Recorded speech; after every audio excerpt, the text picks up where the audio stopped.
after the 2000 elections, and we went to Tallahassee, Florida, in a campaign we called Count Them All.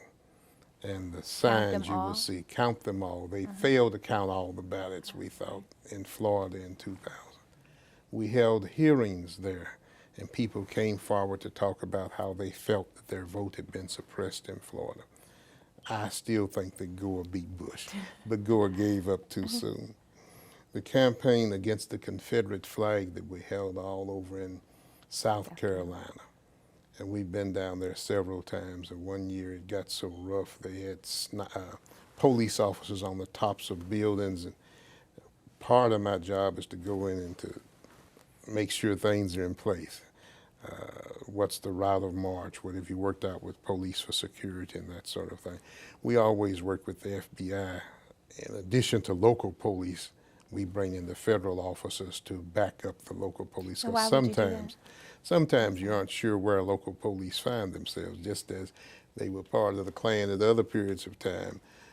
You go into a local community and they may be fine people, and most of the time the police are great folk to work with, but in some instances they're just as conservative, like I told you, the police officers here in Louisville wearing anti-busing badges years ago. So we want to make sure that we have backed up security. We have people from the Justice Department who support us, and people from the FBI and that sort of thing, who are also doing some additional security measures.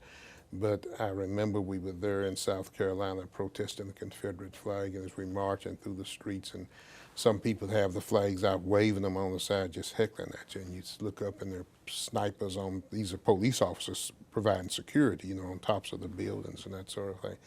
And you must say, are we in a police state? But it almost looks that way. Mm-hmm. We find they raised so much cane in South Carolina over a period of time that they removed the Confederate flag from the Capitol. Our point was we wanted it taken down off the Capitol of the state Capitol. Mm-hmm. They took it down, and the legislation was adopted to remove it. But they took it down and put it right in your eye, right on the ground. So now the Confederate flag in South Carolina sits not on the Capitol dome, but on the ground as you go into the Capitol.